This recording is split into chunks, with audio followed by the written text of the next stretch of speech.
नमस्कार। मैं हूं संतोष पाठक और आप लोग देखना शुरू कर चुके हैं संतोष पाठक ऑफिशियल यूट्यूब प्लेटफॉर्म। और राजनीतिक लड़ाई जब अदालतों, एफआईआर और पुलिस के बीच जाकर लड़ी जाती है तो फिर एक उसी तरह की अजीब सी स्थिति पैदा हो जाती है जो इस देश में पैदा हो गई है।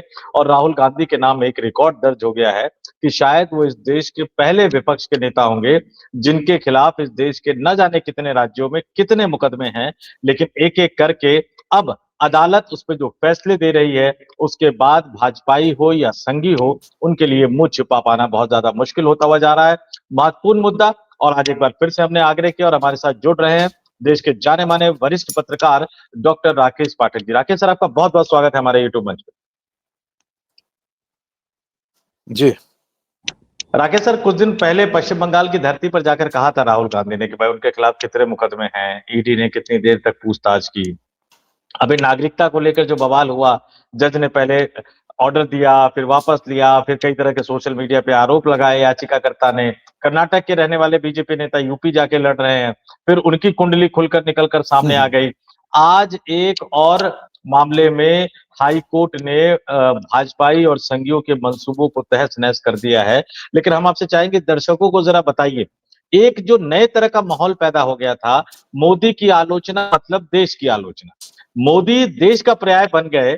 आज हाई कोर्ट का जो फैसला है, अगर उसके महत्वपूर्ण बिंदु हम देखें तो हाई कोर्ट ने सीधे सीधे कह दिया मोदी देश नहीं हो सकते। प्रधानमंत्री है, सेवक है, लेकिन वो भारत का पर्याय नहीं हो सकते। इसलिए मोदी की आलोचना करना, सरकार की आलोचना करने का हक सबको है। ये सबसे महत्वपूर्ण बिंदु क्या है अदालत के आदेश का, और फिर बताइएगा पूरा मामला भी क्या है। धन्यवाद संतोष जी। देखिए, हमारे दर्शकों के लिए पहले ये जानकारी जरूरी है कि ये मुकदमा है क्या। राहुल गांधी ने कांग्रेस कार्यालय जो इंदिरा भवन है वहां के उद्घाटन के मौके पर एक भाषण दिया था। उसमें उन्होंने कहा कि हमारी लड़ाई यानी कांग्रेस की लड़ाई आरएसएस से, बीजेपी से, इंडियन स्टेट के साथ चल रही। इसके बाद पूरे देश में ये माहौल बनाया गया कि राहुल गांधी ने देश के खिलाफ लड़ाई छेड़ने का आह्वान किया है या लड़ाई चल रही है ऐसा कहा है। बीजेपी के तत्कालीन अध्यक्ष जेपी नड्डा, पूरी भारतीय जनता पार्टी, भोंपू media, troll army, WhatsApp university, सबने ऐसा माहौल बना दिया कि सचमुच में राहुल गांधी देश के खिलाफ बगावत का आह्वान कर रहे हैं या ये कह रहे हैं हमारी लड़ाई देश के खिलाफ चल रही है, जैसे अंग्रेजों के खिलाफ उस वक्त लड़ाई चली थी। इस पर एक सिमरन गुप्ता नाम की मोहतरमा है, उन्होंने पहले उत्तर प्रदेश के संभल में, चंदौसी में एक अदालत में उन्होंने केस किया। कोर्ट ने प्रारंभिक सुनवाई के बाद उसे खारिज कर दिया। उसके बाद सिमरन गुप्ता जी पहुंची इलाहाबाद हाई कोर्ट। वहां पर बहस हुई। बार बार उनकी तरफ से, याचिकाकर्ता की तरफ से एक तर्क रखा गया कि राहुल गांधी ने देश का अपमान किया है, देश के खिलाफ विद्रोह जैसा आह्वान किया है और ये देशद्रोह है, इस पर मुकदमा होना चाहिए, इन पर केस चलना चाहिए, इनको जेल होना चाहिए। विद्रोह भड़काने की बात उन्होंने कही और उसमें भारतीय न्याय संहिता की 2023 की धारा 152 वगैरह का जिक्र किया, लेकिन उसका फिर बाद में अदालत ने खुलकर विश्लेषण किया है। अदालत ने जो कहा है उससे पहले हम थोड़ा सा इस बात को स्पष्ट कर लें कि स्टेट और नेशन में क्या फर्क है। राहुल गांधी जिसके खिलाफ लड़ाई की बात कर रहे हैं उसे स्टेट कहा है उन्होंने। कानून की परिभाषा में, सामान्य बोलचाल के हमारे आपके शब्दों में, स्टेट माने होता है किसी भी देश की प्रशासनिक इकाई, यानी एक तो उसकी भौगोलिक इकाई है और उस पर शासन करने वाली जो इकाई है, जो संस्था है, उसे स्टेट कहा जाता है। तो इंडियन स्टेट माने सरकार। नेशन बनता है हमसे, आपसे, सबसे मिलकर, पूरी सामूहिकता के साथ, देश के लोगों के साथ, देश की भौगोलिक सीमा में जितनी भी चीजें उन सबको मिलाकर नेशन बनता है। तो पहली बात तो है कि राहुल गांधी ने जिस इंडियन स्टेट से लड़ाई की बात कही थी, उस इंडियन स्टेट का मतलब है सरकार, XYZ, किसी की भी सरकार हो। दूसरे, उन्होंने जो कहा था वो विद्रोह का आह्वान नहीं था।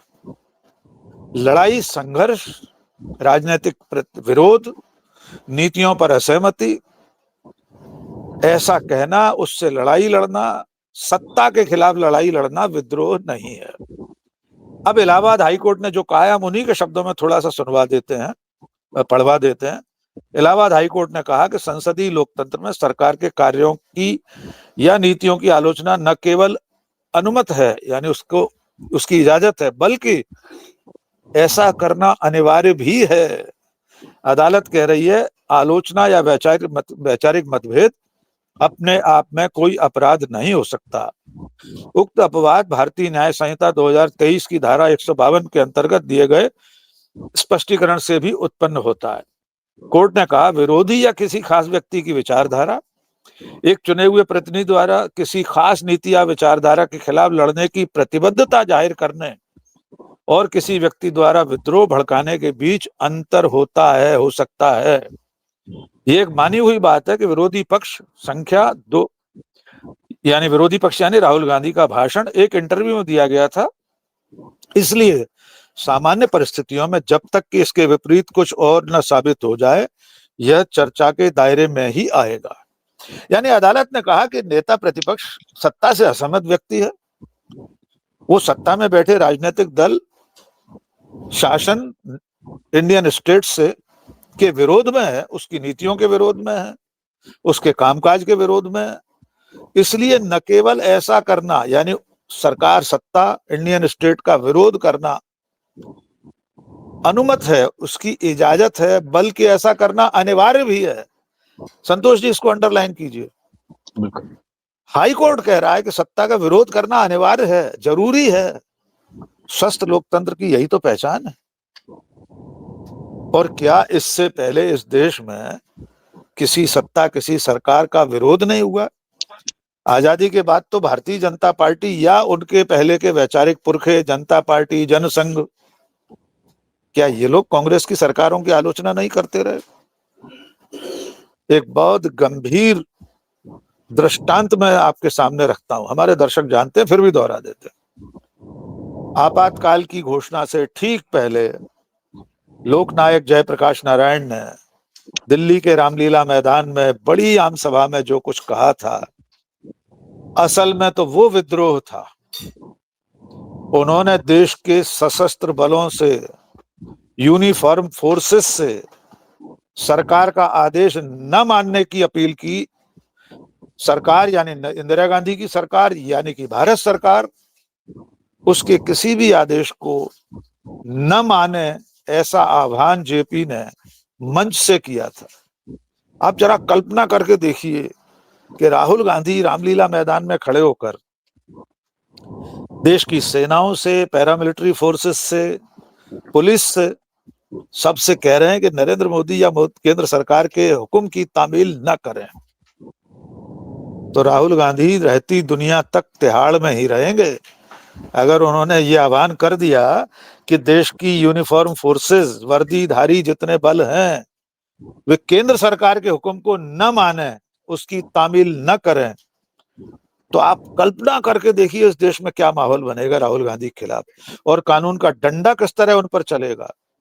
अभी तो राहुल गांधी ने सिर्फ वैचारिक विरोध की बात कही थी, वैचारिक लड़ाई की बात कही थी, और लड़ाई शब्द तो सर हम और आप भी कई बार आपस की बातचीत में कहते हैं, हम मित्रों के बीच में कहते हैं कि इस मुद्दे पर तुमसे लड़ाई हो जाएगी, मैं सहमत नहीं हूं। तो इसका मतलब खून खराबा तो नहीं हो जाता। नेता प्रतिपक्ष सरकार से लड़ने की बात करे तो ये जन विद्रोह नहीं है, बगावत नहीं है, लोगों से किसी हिंसक क्रांति का आह्वान नहीं है। यही तो हाईकोर्ट ने साबित करके याचिकाकर्ता को घर भेज दिया है। तो ये राहुल गांधी को बड़ी राहत है, और उनके खिलाफ जो अदालती दांव पैंच पैंतरे अपनाए जा रहे हैं उनमें लगातार मात हो रही है। और ये सारे लोग बीजेपी के कार्यकर्ता या समर्थक हैं जो राहुल के खिलाफ अदालतों में पहुंचे हैं। जी अच्छा, एक बात और समझ में नहीं आती राकेश सर कि हमने ये देखा कि बीजेपी वोटर ट्रांसफर करती है, यानी एक व्यक्ति हरियाणा में भी वोट करेगा, दिल्ली में भी करेगा, उत्तराखंड में भी करेगा, अलग अलग राज्यों में करेगा। ये जुडिशियल प्रोसेस का किस तरह से दुरुपयोग होता है कि कर्नाटक में बैठा हुआ एक व्यक्ति, वो कर्नाटक में याचिका दायर नहीं करेगा, वो यूपी के जिले जिले घूमता रहेगा, हाईकोर्ट घूमता रहेगा, कहां से पैसा आता है, कहां से फंड आता है, पता नहीं। अब एक दूसरा मामला देख लीजिए जिसमें कल अदालत का फैसला आना है। 2018 में कर्नाटक में राहुल गांधी ने कुछ कहा उस समय के भाजपा अध्यक्ष अमित शाह के बारे में। 2018 कहा कहां? कर्नाटक में। और मामला किसकी भावना आहत हो गई? उत्तर प्रदेश के सुल्तानपुर में किसी की भावना आहत हुई, वो कोर्ट में चले गए और 2018 के मामले में कल फैसला आना है। ये देश के कई राज्यों में इसी तरह की हालत पैदा हो रही है। हाई कोर्ट में जिस हाई कोर्ट के कई फैसलों को लेकर सुप्रीम कोर्ट की तल्ख टिप्पणियां, हाई कोर्ट का अपना फैसला बदलना, लगातार एक के बाद एक राहुल गांधी को रिलीफ मिलना, ये जो फंडामेंटल है इन मुकदमों का जो एक मूल वो है, वो कहीं ना कहीं लग रहा है कि अदालतें अब समझ रही है कि राहुल गांधी को जानबूझकर इन सब चीजों में उलझाया जा रहा है। ये तय है कि सजा नहीं मिलेगी, लेकिन उलझाया जा रहा है ताकि वो सरकार को घेरने के लिए राजनीतिक फ्रंट पर उतनी एग्रेसिवली एक्टिव ना रह पाए। अगर हर 7वें दिन 8वें दिन उनको देश की किसी न किसी अदालत में जाना होता है, जाहिर तौर से वकील, जिरा, गवाह, कोर्ट, दिमाग में कई तरह के झंझट चलते रहते हैं क्योंकि अदालत तो अदालत ही होती है। ये अदालतें भी समझ रही हैं क्या? देखिए, धीरे धीरे अदालतें समझें या न समझें, इस देश को समझ में आ रहा है। हिंदुस्तान का हर आदमी अब धीरे धीरे ये समझ रहा है कि भारतीय जनता पार्टी, मोदी शाह एसोसिएट नाम की कंपनी राहुल गांधी को भारत की राजनीति से पूरी तरह बेदखल करने पर उतारू। देखिए, वे राजनीतिक तौर पर राहुल गांधी से नहीं निपट पा रहे। ठीक है, भले ही तीसरी बार सत्ता में है, तीसरी बार प्रधानमंत्री हैं, लेकिन राहुल गांधी ने जो राजनीतिक चुनौती दी हुई है, 2024 के लोकसभा चुनाव में 240 पर रोक देना, अब की बार 400 पार के नारे की हवा निकाल देना, ब्रांड मोदी में लगातार सुई चुभोते रहना, बार बार ये कहना नरेंद्र मोदी एक फुलाया हुआ गुब्बारा है, कोई दम नहीं है इनमें, कंप्रोमाइज्ड हैं, एप्स्टीन फाइल्स, अडानी का केस। राहुल गांधी जो राजनीतिक लड़ाई लड़ रहे हैं, इन तमाम सवालों के जवाब मोदी शाह पर नहीं है। इसलिए वे औजार इस्तेमाल किए जा रहे हैं जिन्हें हम अदालती केस के रूप में जानते हैं। बार बार राहुल गांधी खुद भी बताते हैं उनके खिलाफ 36 केस हैं। किसी भी बात पर उनके खिलाफ मुकदमा दर्ज हो जाता है। सावरकर के बारे में तो केस, मोदी सरनेम पर सजा हो गई, सांसदी छीन ली गई, बंगला खाली करा लिया गया। बाद में सुप्रीम कोर्ट ने क्या लताड़ लगाई है वो भी सबके सामने है। अभी हाई कोर्ट इलाहाबाद ने दोहरी नागरिकता के मामले में पहले तो प्रोनाउंस कर दिया कि केस रजिस्टर किया जाए, बाद में माननीय न्यायमूर्ति महोदय को चेतना आई, एकदम ज्ञान प्राप्त हुआ कि बिना नोटिस के नहीं हो सकता एफआईआर, तो उन्होंने स्टे कर दिया खुद के ही केस को और अगली सुनवाई में खारिज कर दिया। अब ये जो एक और केस कल आने वाला है अमित शाह के बारे में, ऐसे कितने मुकदमे हैं जो स्पष्ट तौर पर राजनीतिक पहल है। मेरा ऐसा मानना है कि समाज में लोग क्या सोच रहे हैं इससे अदालतों को कोई फर्क नहीं पड़ता। अदालत मेरिट के आधार पर अपना फैसला करती है और ये सारे मुकदमे ये बता रहे हैं कि इनमें मेरिट कहीं नहीं है। छोटे छोटे राजनीतिक बयानों, आलोचना, सरकार से सवाल, ये मानहानि की श्रेणी में अगर आते हैं तो संतोष जी, भारतीय जनता पार्टी का नेतृत्व अटल बिहारी वाजपेयी से लेकर नरेंद्र मोदी तक जाने कितनी बार जेल की हवा खा चुके होते हैं। चंद उदाहरण आपको याद दिला देते हैं। पवन खेड़ा का मुकदमा भी अभी सुप्रीम कोर्ट से जमानत मिली है, उसी संदर्भ को ले लें, या राहुल गांधी के मोदी सरकार पर आरोपों को। कांग्रेस की सरकारों पर अटल बिहारी वाजपेयी, लाल कृष्ण आडवाणी, मुरली मनोहर जोशी, नरेंद्र मोदी, अरुण जेटली, सुषमा स्वराज, अमित शाह, इन सब लोगों ने पिछले 50-60 सालों में जितने आरोप लगाए हैं, क्या उनमें से कोई आरोप कभी साबित हुआ? बोफोर्स से लेकर 2G 3G कोयला, कौन से केस में कांग्रेस के नेता सोनिया गांधी, मनमोहन सिंह को सजा हुई है? तो अगर उनके भ्रष्टाचार के आरोपों पर मानहानि का मुकदमा होता, मनमोहन सिंह कहते मुझ पर झूठा आरोप लगाया, मैं मानहानि का केस कर रहा हूं। सोनिया गांधी के खिलाफ एक सोशल मीडिया पर बहुत लंबी चिट्ठी चला करती थी कि सोनिया दुनिया की सबसे अमीर महिला है, व्हाट्सएप यूनिवर्सिटी का वो डाटा था। बड़े बड़े बीजेपी नेता उसे साझा करते रहे। अभी निशिकांत दुबे जैसे घृणित राजनेता पंडित नेहरू और वर्तमान जीवित नेताओं पर घृणित आरोप लगाते रहे। अगर उन सारे राजनीतिक आरोपों पर अदालतों में केस होते तो अटल बिहारी वाजपेयी से लेकर नरेंद्र मोदी तक तो जेल से जमानत पे ही छूटते रहते। एक केस में जमानत पर छूटते, दूसरे में फिर जेल जाना पड़ता। तो राजनीतिक लड़ाई राजनीतिक तौर तरीकों से, सियासी औजारों से लड़नी चाहिए। अदालतों में इस तरह के केस करके न केवल अदालत का समय जाया किया जा रहा है, बल्कि नेता प्रतिपक्ष को भी उलझा कर रखने की कोशिश है। कोई फर्क नहीं पड़ता, राहुल गांधी हाजिरी लगाकर चले आते हैं, फिर दोबारा अपने उसी तेवर में बात करते हैं। जी संतोष। नहीं, एक बात और राकेश सर, जो अब हमने पवन खेड़ा वाला मामले का आपने जिक्र किया, पश्चिम बंगाल का एक और मामला है कि वहां के मुख्यमंत्री सत्तारूढ़ पार्टी के चुनाव प्रचार अभियान और पूरी चुनावी रणनीति को देखने वाले आईपैक के बड़े अधिकारियों की गिरफ्तारी होती है, चुनाव के दौरान गिरफ्तारी होती है, चुनाव के दौरान ईडी जमानत का विरोध नहीं करती, चुनाव खत्म होती, ईडी कहती है कि हमें जमानत देने में कोई आपत्ति नहीं है, उनको जमानत एक तरह से दी जाती है। जहां जहां बीजेपी जीत नहीं पाती है, हेमंत सोरेन वाला मामला, किस तरह से उनको गिरफ्तार किया गया, किस तरह से जो नए चंपई सोरेन मुख्यमंत्री बनाए, पार्टी तोड़ने की कोशिश की गई, दिल्ली में अरविंद केजरीवाल को किस तरह से संजय सिंह, मनीष सिसोदिया और फिर चूंकि आतिशी आ गई तो किस तरह से कोशिश की गई, ये तमाम चीजें कहीं ना कहीं बताती है कि ये सब कुछ जो है वो जानबूझकर एक सोची समझी साजिश है, क्योंकि ये पैटर्न तो फिर वही बताता है, चुनाव तक लफड़ा गड़बड़, सरकारें बदलनी है तो लफड़ा आप कुछ ना कुछ लेकर आओगे, चुनाव खत्म तो फिर आप उस चीज को धीरे धीरे धीरे धीरे सेटल करते हुए चले जाते हैं। अब तो बड़ा सवाल यह है कि दूसरे राजनीतिक दलों को या विपक्षी राजनीतिक दलों को क्या चुनावी रणनीतिकार भी अब नहीं मिलेंगे? कौन सी कंपनी काम लेना चाहेगी अब? देखिए, जो आई पैक का मामला है, आई कैप, उस मामले आई पैक क्षमा कीजिए जी, उस मामले में तो ईडी ने जमानत के दिन अपनी तरफ से वकील ही नहीं प्रस्तुत किया। एक दिन पहले तक, 3 दिन पहले तक आपके लिए वो इतना गंभीर मामला था कि बहुत भारी मनी लॉन्ड्रिंग और न जाने कितना बड़ा आर्थिक घोटाला कर दिया है, और आरोपी की जमानत के दिन ईडी ने अपना वकील भी खड़ा नहीं किया, जमानत हो गई क्योंकि मतदान हो चुका था। हेमंत सोरेन, अरविंद केजरीवाल, इस देश में जितने लोगों के खिलाफ ईडी और सीबीआई ने पिछले 10 सालों में केस किए हैं, कितने लोगों को सजा हुई है? कितने ऐसे केस हैं जिनमें सुप्रीम कोर्ट ने लताड़ लगाई है ईडी और सीबीआई को, सबको बाइज्जत बरी किया गया है। इन एजेंसियों का आंकड़ा भी देख लीजिए,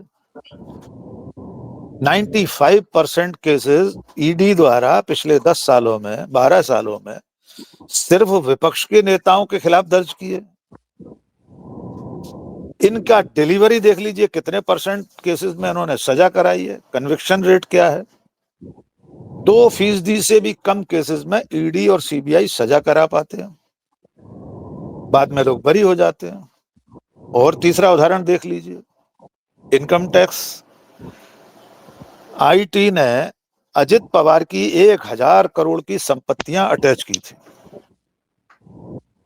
2025 में उनकी सारी संपत्तियां इनकम टैक्स ट्रिब्यूनल ने रिलीज कर दी, एक ईंट भी उनकी संपत्तियों में से सीज नहीं रह पाई।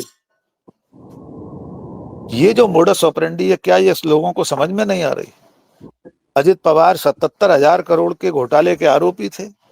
हमारे मध्य प्रदेश में ही नरेंद्र मोदी ने खुद कहा था, देवेंद्र फडणवीस ने उनके लिए कहा था चक्की पीसेंगे। अब वे दिवंगत हैं, इसलिए उनके बारे में हम और कुछ नहीं कहेंगे, लेकिन वे बीजेपी में आ गए, उनकी सरकार में उप मुख्यमंत्री बन गए। वो जो 77,000 करोड़ का घोटाला था, वो कहाँ अरब सागर में डुबो दिया गया, कहाँ चला गया? जुहू चौपाटी पर उसे झालमुड़ी, और वहां पर झालमुड़ी तो नहीं, महाराष्ट्र में दूसरी चीजें चलती हैं, उसके साथ चबा गए, निगल गए सब कुछ। बड़ा पाव के बीच में रख के 77,000 करोड़ के घोटाले की फाइल नरेंद्र मोदी, देवेंद्र फडणवीस, पूरी भारतीय जनता पार्टी उदरस्त कर गई। तो क्या ये सरकारी एजेंसियां और अदालतें इन दोनों चीजों का आपस में रिश्ता नहीं देख रही? अदालतें देख नहीं रही हैं कि एजेंसियां किस तरह काम कर रही हैं? और क्या जो अधिकारी इस तरह के केस रजिस्टर करते हैं, लोगों को जेल भेजते हैं, सुप्रीम कोर्ट कह देता है इस केस में कोई आधार नहीं है, पूरे निराधार केस हैं, तो जिन अधिकारियों ने ये केस रजिस्टर किया था, जिनके निर्देश पर ये मुकदमे दर्ज हुए, उनके खिलाफ कोई कार्रवाई नहीं करेगी अदालत, अब तक तो कभी नहीं हुई। एक तो ये एक, सारे एक जी जी जी जी जी, आप पूरी नहीं, कीजिए अपनी बात। मैं सिर्फ इतना कह रहा हूं कि ये सारे हथकंडे देश के लोगों को अब समझ में आने लगे हैं धीरे धीरे, कि सारी सरकारी एजेंसियां, अदालतों में भी बहुत बड़ी संख्या में ऐसे लोग बैठे हैं जो सत्ता का मुंह देखकर फैसले करते हैं। जी एक और बड़ी बात, जब हम आज दिन में जिक्र हो रहा था कि आपके साथ बातचीत करेंगे, तो बड़ा एक व्यक्ति ने कटाक्ष किया कि एक सवाल जरूर पूछ लीजिएगा, वो भी भाजपा ही है। एक व्यक्ति जो कोविड के पूरे दौर में, ठीक है, कोविड के दौरान तो सावधानी रखनी चाहिए थी, कोई दिक्कत नहीं है। कोविड खत्म होने के बाद पूरी दुनिया में कोरोना खत्म हो गया, सिर्फ दो व्यक्तियों के लिए कोरोना था। एक हमारे लोकसभा स्पीकर साहब ओम बिरला के लिए, जिन्होंने आज तक मीडिया पे जो पाबंदियां लगाई थी पार्लियामेंट हाउस में प्रोसीडिंग कवर करने को लेकर, वो आज तक नहीं उठाई है, तो उनके लिए शायद अभी खत्म नहीं हुआ। एक वो मंत्री जो मध्य प्रदेश की धरती से आते हैं, वो उसके कोरोना खत्म होने के बाद भी कई महीनों तक मास्क लगा के घूमते रहे। पार्लियामेंट में जब मिलते थे गेट नंबर 4 से, तो हम लोगों को भी कई बार कहते थे कि यार मास्क लगा के खड़े रहा करो। अपने मंत्रालय में उन्होंने मास्क की बड़ी अच्छी व्यवस्था कर रखी थी कि जो मिलने आएगा वो पहन के जाएगा, और एसी और ये तमाम चीजें उन्होंने बड़ी एक अजब सी थ्योरी दी है, प्याज वाली थ्योरी। उसको लेकर क्या कहेंगे आप? देखिए, मेरे लिए तो सचमुच में बहुत खेद की बात है। मैं उसी ग्वालियर से आता हूं जहां के वे भूतपूर्व महाराज हैं। सबसे ज्यादा खेद की बात यह है कि वे पढ़े लिखे हैं। देखिए, मोदी सरकार में अपढ़ कुपढ़ लोगों की बहुतायत है। खुद माननीय प्रधानमंत्री बादलों की ओट से रडार को धोखा देने की सलाह देते हमारे तीनों सेनाओं के मुखियाओं को। नाले की गैस से चाय बनाने का मशवरा देते हैं। गणेश जी के सिर पर हाथी के सिर की प्लास्टिक सर्जरी का दावा करते हैं। एक्स्ट्रा टूए भी पता नहीं कहां से ले आते हैं, और बहुत लंबी उनकी अवैज्ञानिक बातों की सूची है। लेकिन नरेंद्र मोदी ऐसा कह सकते हैं, हम उन्हें एक बार थोड़ा सा बरी कर देते हैं, क्योंकि उनकी डिग्री भी संदिग्ध है, मिल नहीं रही है। 45 साल भरी जवानी में भिक्षाटन किया, तो हो सकता है वे ऐसी बातें करने के लिए अधिकृत हों। लेकिन ज्योतिरादित्य सिंधिया तो दून स्कूल में पढ़े हैं, हार्वर्ड में पढ़े हैं, अमेरिका की स्टैनफोर्ड विश्वविद्यालय से उन्होंने फाइनेंस में एमबीए किया है। संतोष जी, आपको जानकर हैरानी होगी, ज्योतिरादित्य सिंधिया ने स्टैनफोर्ड से निकलने के बाद संयुक्त राष्ट्र संघ में भी काम किया है, यूएन हेडक्वार्टर में। पूरी दुनिया देखी है, उनका पूरा खानदान पढ़े लिखे लोगों का है। माधवराव सिंधिया ने कैम्ब्रिज से पढ़ाई की थी, राजमाता विजयाराजे सिंधिया जी पढ़ी लिखी थी, शिवाजीराव सिंधिया पढ़े लिखे थे, और तो और उनके कई पीढ़ी पहले के लोग भी, माधवराव प्रथम, जयाजी राव, दौलत राव, सब पढ़े लिखे लोग थे। मेरी तो किताब है सिंधिया और 1857, पूरे खानदान का विस्तृत विवरण है उसमें। तो मुझे इस बात का बहुत खेद होता है कि ज्योतिरादित्य सिंधिया जैसे लोग इस तरह की अवैज्ञानिक बात कर रहे हैं। नंबर 1, 51 डिग्री तापमान में 1-2 प्याज जेब में रखने से लू लपट आप पर असर नहीं करेगी, इसका कोई वैज्ञानिक आधार नहीं है। आज तक विज्ञान ने ऐसा कोई शोध नहीं किया है, ऐसा कोई परीक्षण नहीं किया है, ऐसा कोई प्रयोग नहीं हुआ है, जिसको ट्रायल कहते हैं हम लोग दवाओं वगैरह की भाषा में अगर कहा जाए, तो क्या वैज्ञानिकों ने ऐसा कोई ट्रायल किया है कि 100 लोगों को 51 डिग्री टेम्परेचर में निकाल दिया, 50 लोगों की जेब में एक एक प्याज रख दी और 50 लोगों को बिना प्याज के निकाल दिया सड़कों पर। फिर उन पर लू लपट का असर देखा गया, कितनों को लपट लगी, कितने लोग हीट स्ट्रोक की चपेट में आए, कितनों को डिहाइड्रेशन हुआ। ऐसा कोई जब वैज्ञानिक शोध नहीं हुआ है, तो ज्योतिरादित्य सिंधिया जैसे लोगों का ये कहना समाज में भ्रांति फैलाने का काम कर रहा है। वैसे हम इस बात को बहुत साफ कहना चाहते हैं कि हमारे लोक जीवन में ऐसी मान्यता रही है कि आप लपट में निकल रहे हैं, बाइक पर जा रहे हैं, साइकिल पर या पैदल जा रहे हैं, तो एक प्याज रखकर जाइए, लपट नहीं लगेगी। लेकिन लोक मान्यताओं में जो चीजें चलती हैं, उन सब चीजों का वैज्ञानिक आधार तो नहीं होता। इसलिए कम से कम सार्वजनिक मंचों पर इतनी जिम्मेदारी के पद पर बैठे व्यक्ति को ऐसा भाषण नहीं देना चाहिए। और अंतिम बात इसमें, संतोष जी, हमारे महाराज साहब ने इन्वर्टेड कॉमा में श्रीमंत महाराज साहब, क्षमा कीजिए श्रीमंत रह गया था, मैं तो ग्वालियर का निवासी हूँ, इसलिए मैं तो कायदे से ही श्रीमंत महाराज साहब इन्वर्टेड कॉमा, उन्होंने अपने भाषण में एक दावा और किया कि मैं अपनी कार में एसी नहीं चलाता हूं, मैं एयर कंडीशनिंग वाले वातावरण में नहीं बैठता हूं। संतोष जी जयविलास प्रासाद, जो उनका महल है 200, 300, 400 कमरों का, खुद वहां जिस दफ्तर में बैठते हैं उसमें एसी लगाए। दिल्ली में उनके मंत्रालय में कोई एक भी कक्ष, विजिटर रूम से लेकर उनका अपना कक्ष, ऐसा नहीं है जिसमें एसी नहीं लगे। जैसे ही उन्होंने ये दावा किया कि मैं एसी वातावरण में भी नहीं रहता हूं, ये चंबल की खाल है, उन्होंने कहा। यद्यपि चंबल का रहने वाला तो मैं भी हूं, मैं तो मूलतः चंबल का ही रहने वाला हूं, मेरा तो जन्म ही बिहड़ में हुआ है, भिंड जिले के गोरमी गांव में। ज्योतिरादित्य सिंधिया चंबल के उस तरह से नहीं है, ग्वालियर चंबल एक ही हम लोग मान लेते हैं, क्षेत्र है भी एक ही, खैर अच्छी बात है। उनकी इतनी तस्वीरें उनकी बैठकों की, उनके आयोजनों की आ गई हैं जिसमें एयर कंडीशनर लगे हुए हैं।